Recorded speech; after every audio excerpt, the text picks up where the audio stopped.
Hello दोस्तों, अगली कक्षा में हम दर्शन शास्त्र का स्वरूप देखते हैं। प्रश्न पत्र 6 सामान्य अध्ययन प्रश्न पत्र 4 में दर्शन शास्त्र विषय का दर्शन शास्त्र का स्वरूप, धर्म एवं संस्कृति से उसका संबंध, भारतीय दर्शन एवं पाश्चात्य दर्शन में अंतर।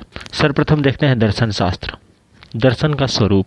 विश्व स्तर पर दर्शन का स्वरूप दो रूपों में देखा जा सकता है, भारतीय दर्शन दर्शन और पाश्चात्य दर्शन फिलॉसफी। सबसे आगे देखते हैं भारतीय दर्शन। भारतीय दर्शन दृश्य धातु से बना है। दृश्यति अनेनिति दर्शनम, अर्थात साक्षात का ज्ञान ही दर्शन है। जबकि पाश्चात्य दर्शन फिलॉसफी से बना है, लव और विजडम से, जिसका अर्थ होता है ज्ञान के प्रति अनुराग या प्रेम ही फिलॉसफी है। डॉक्टर राधाकृष्णन के शब्दों में दर्शन वास्तविक के स्वरूप की तर्क संगत खोज है। कांट ने इसे विज्ञानों का विज्ञान कहा, जबकि हीगल ने इसे सत्ता तत्व दर्शन के रूप में परिभाषित किया। दर्शन को कई रूपों में परिभाषित किया गया है, जिसमें से कुछ लोग इसे व्यापक रूप से, संकुचित रूप से भी परिभाषित करते हैं, लेकिन इन कुछ परिभाषाओं को दे करके हम एक अच्छा आंसर बना सकते हैं और एक कॉमन परिभाषा में पहुंच सकते हैं कि जीवन और जगत को उसकी समग्रता में समझने का निष्पक्ष, बौद्धिक, सर्वांगीण, समीक्षात्मक एवं मूल्यात्मक प्रयास ही दर्शन है। आगे देखते हैं दर्शन के उत्पत्ति का कारण। दर्शन के उत्पत्ति का कारण चार रूपों में देख सकते हैं। मानव मस्तिष्क में आश्चर्य, मानव मस्तिष्क में संदेह, स्वयं का अपूर्ण का एहसास और मनुष्य की बौद्धिक संतोष। जैसा कि कहते हैं कि मनुष्य एक विवेकशील प्राणी है, तार्किकता उसका स्वभाव है, उस आधार पर मनुष्य ने दर्शन की खोज किया। दर्शन का उत्पत्ति उसी से हुआ है, ऐसा मान सकते हैं। उद्देश्य, दर्शन का उद्देश्य क्या है?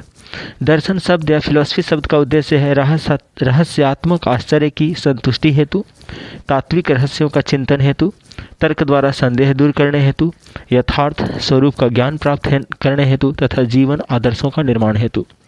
इसी रूप में हम लोग दर्शन की आवश्यकता पर बल दे सकते हैं कि दर्शन आवश्यक क्यों है।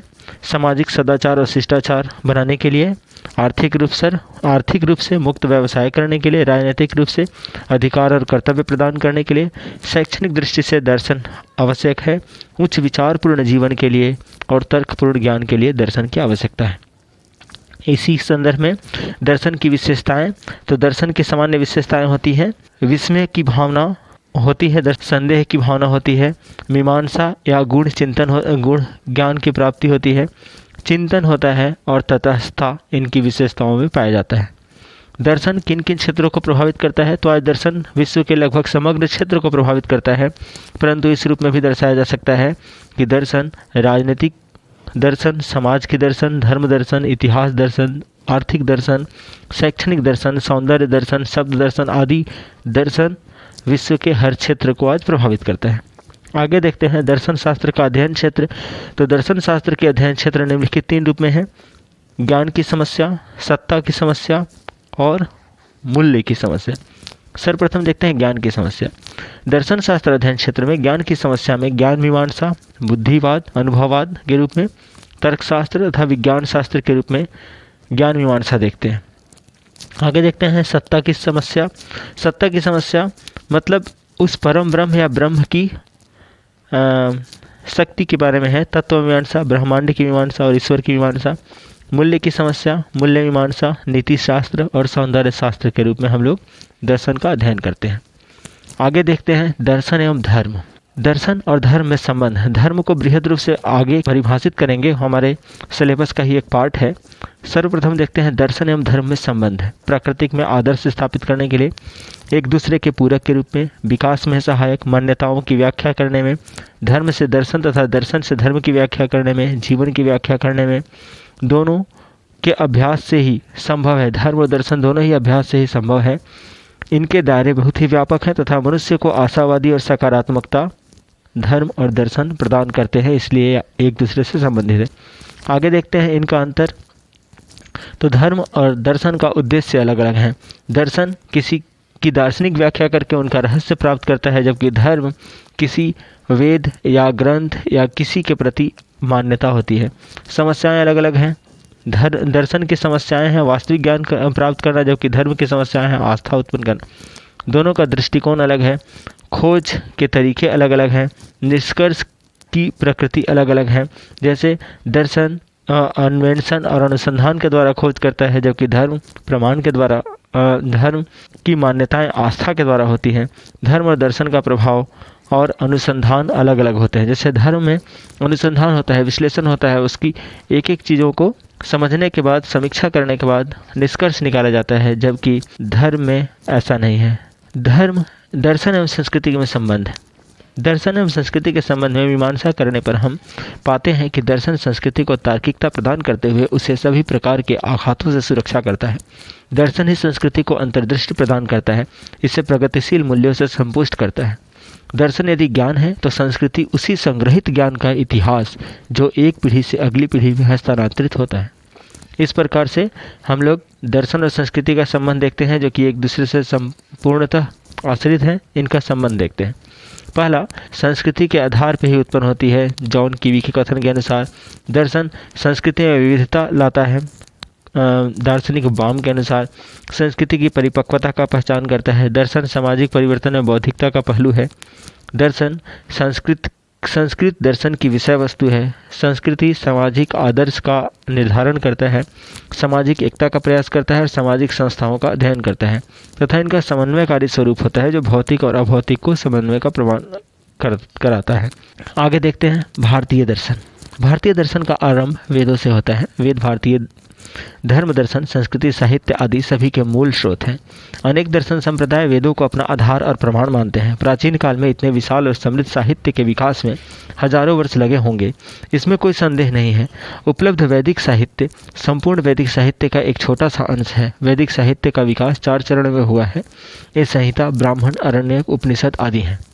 वेदों के आधार पर ही आस्तिकता और नास्तिकता को ही परिभाषित किया जाता है। वेदों को मानने वाले आस्तिक, वेदों को न मानने वाले नास्तिक। सामान्यतः भारतीय दर्शन के संप्रदाय आस्तिक तथा नास्तिक। आस्तिक वैदिक ग्रंथों पर आधारित होते हैं। आस्तिक और स्वतंत्र आधार वाले भी होते हैं। वैदिक ग्रंथों पर आधारित है, कर्मकांड पर आधारित मीमांसा दर्शन, जबकि ज्ञान पर आधारित वेदांत दर्शन। स्वतंत्र आधार वाले हैं न्याय, वैशेषिक, सांख्य और योग। और नास्तिक दर्शन है चारवाक, बौद्ध और जैन। यहाँ पे एक बात और नोटिस करने योग्य बात है कि ईश्वरवादी दर्शन है सांख्य, मीमांसा, चारवाक, बौद्ध और जैन, जो कि ईश्वर पर विश्वास करते हैं। अनिश्वरवादी दर्शन है सांख्य, मीमांसा, चारवाक, बौद्ध और जैन। आस्तिक परंतु अनिश्वरवादी दर्शन है सांख्य और मीमांसा। यहाँ पे 6 दर्शनों को, जो कि आस्तिक दर्शन है, न्याय, वैशेषिक, सांख्य, योग, मीमांसा और वेदांत को षड दर्शन कहते हैं। षड दर्शन और उनके प्रतिपादक अक्सर पूछे जाते हैं। तो सर्वप्रथम देखेंगे न्याय दर्शन महर्षि गौतम, वैशेषिक दर्शन कणाद, सांख्य दर्शन कपिल, योग दर्शन पतंजलि, मीमांसा दर्शन जैमिनी और वेदांत दर्शन वेदव्यास। इन्हें षड दर्शन कहते हैं। आगे देखते हैं भारतीय दर्शन की विशेषता। भारतीय दर्शन की विशेषता, पहला, आध्यात्मिक असंतोष का परिणाम। भारतीय दर्शन जीवन की हर पहलू को समझने की, समस्याओं को समझने का प्रयास करता है, डॉक्टर राधाकृष्णन के कथन से।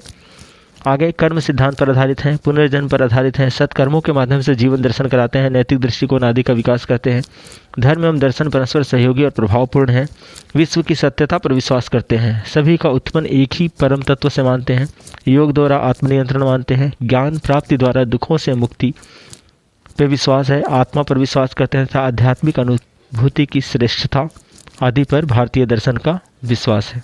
जबकि पाश्चात्य दर्शन के युग हैं ग्रीक युग, मध्य युग, संधिकाल युग, आधुनिक युग, अर्वाचीन युग और समसामयिक युग। पहला ग्रीक युग देखेंगे, 6वीं शताब्दी ईसा पूर्व से लेकर 4वीं शताब्दी तक यूनान आदि देशों में विकसित हुआ, जिनके दार्शनिक थे थेल्स, डेमोक्राइट, सुकरात, प्लेटो, अरस्तु आदि। मध्य युग 5वीं से 14वीं शताब्दी तक ईसाई धर्म अपने उद्भव पे थी, अंधविश्वास आदि का प्रचलन था। संत अगस्टीन, एक्विनस तथा एनसेलम थे। संधिकाल 15वीं से 17वीं शताब्दी तक पुनर्जागरण और भौतिकवादी काल था। ब्रूनो, टॉमस, कैम्पानेला तथा बेकन थे। इसके बाद आधुनिक युग 17वीं से 18वीं शताब्दी तक Descartes, Spinoza, Leibniz, Locke, Berkeley, कोट, हीडोल आदि थे।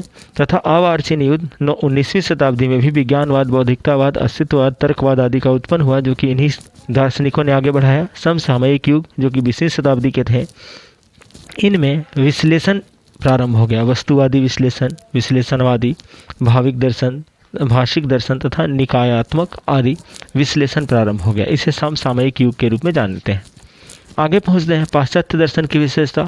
तो पाश्चात्य दर्शन प्राचीन परंपरा विरोधी थी, सर्वव्यापकता था, व्यक्तिवादी था, आत्मवाद था, नवीन पद्धतियों के अन्वेषण और प्रयोग थे, ज्ञान मीमांसा था, भाषा संबंधी विश्लेषण था, समन्वयवादी मान्यता थी, आधुनिक दर्शन का विषय था तथा व्यावहारिक वैज्ञानिक का अनुगम प्रभाव था, विज्ञान का प्रभाव था, बौद्धिकता आदि था, जिससे पाश्चात्य दर्शन पोषित हुआ। आगे चलते हैं पाश्चात्य दर्शन और भारतीय दर्शन में अंतर। ये बहुत ही महत्वपूर्ण प्रश्न है, कई बार पूछा गया प्रश्न। इनमें अंतर देखेंगे। दर्शन की उत्पत्ति भारतीय व्यवहारिक समस्या से हुई है, जबकि पाश्चात्य जिज्ञासा से हुई है। अर्थ भारतीय दृश्य शब्द से हुआ है, जबकि पाश्चात्य दर्शन फिलॉसफी से हुआ है। दृष्टिकोण व्यवहारिक और धार्मिक दृष्टिकोण भारतीय हैं, जबकि पाश्चात्य तार्किक वैज्ञानिक है। विकास क्रम भारतीयों का विकास क्रम क्षैतिज हुआ, जबकि पाश्चात्य का लंबवत विकास क्रम हुआ। प्राकृतिक, आध्यात्मिक और नीतिशास्त्र के साथ है, जबकि पाश्चात्य बौद्धिक एवं नीतिशास्त्र से पृथकता संभव है। भारतीय दर्शन में मान्यता अलौकिक और लौकिक थी, जबकि पाश्चात्य दर्शन सिर्फ लौकिक और इसी युग की बात करती है। लक्ष्य भारतीय दर्शन मोक्ष और दुखों का समूल नाश का लक्ष्य रखा है, जबकि पाश्चात्य दर्शन जिज्ञासा शांत करने का है। भारतीय दर्शन का स्वरूप चेतना और अनुभूति से प्राप्त होती है, जबकि पाश्चात्य दर्शन भौतिक वस्तु से। भारतीय दर्शन का मीमांसा तत्व मीमांसा और ज्ञान मीमांसा दोनों है, जिनमें बहुत सारी अनुभूति परख होती हैं और परम ब्रह्म आदि की बात होती है, जबकि पाश्चात्य दर्शन तत्व मीमांसा ही है। अध्ययन के रूप में देखते हैं तो भारतीय दर्शन प्रमाण पद्धति, निगमनात्मक पद्धति और अनुभूति परख है, जबकि पाश्चात्य दर्शन विश्लेषण, आगमनात्मक आदि पर विश्वास करता है। धन्यवाद।